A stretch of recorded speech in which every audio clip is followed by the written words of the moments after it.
minojnë nga kjo kullot. E për çfarë? Se dikush doga që të prodhoka energjinë kur rriste një komuniteti.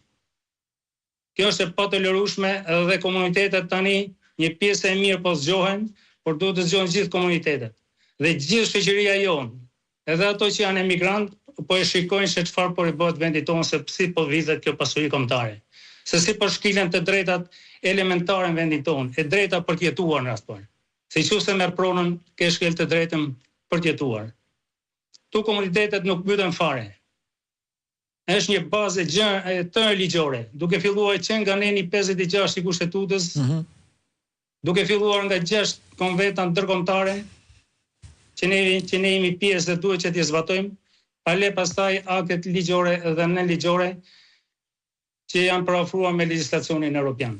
Neve legjislacionin ton e kemi larguar nga legjislacioni evropian, me ndryshimet që kemi bërë.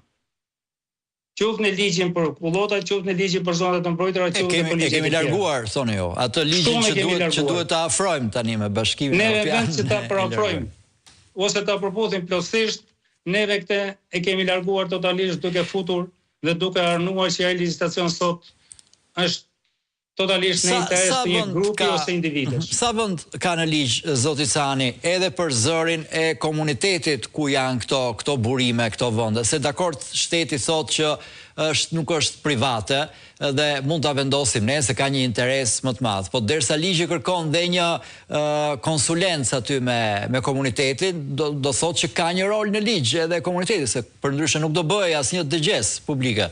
Jo, absolutisht. Kjo është konventa ndërkombëtare, konventa e Aurusit, e cila jep të drejtë komunitetit për të vendosur. Pa vendos komuniteti, pa u pyet komuniteti, pa u sqaruar komuniteti, nuk mund të ndërtohesh në asnjë vend, për asnjë gjë.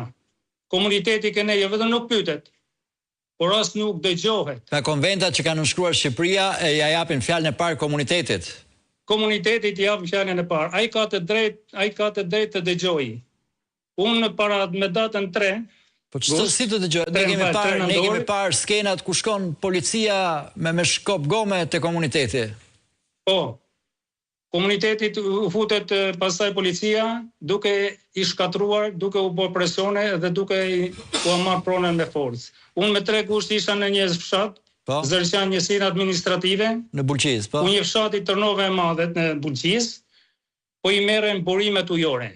Është një fshat me burimet jashtëzakonshme, burime natyrore. Kemi një video, nëse mundet regjia, nëse jo pa problem e kalojmë, për të treguar se për atë burim që është shumë i rëndësishëm, më shkruanit ju për jetën e atyre njerëzve. Është shumë i rëndësishëm dhe është jetik për jetën e atyre banorëve.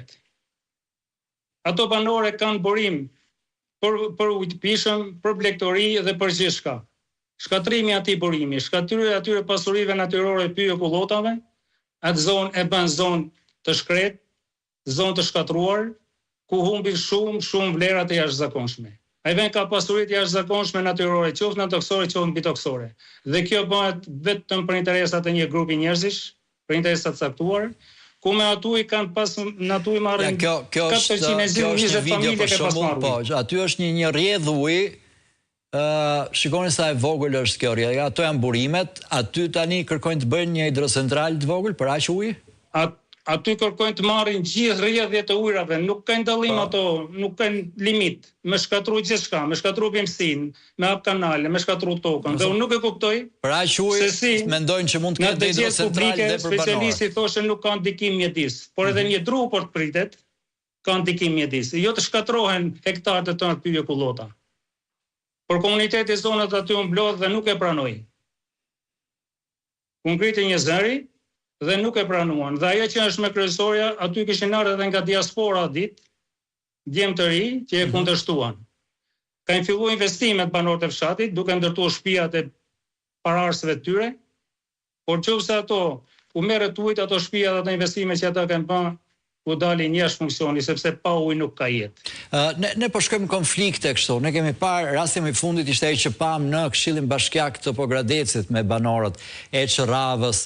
Ka pasur raste të tjera në fshatra të tjera, disa janë në gjyqe.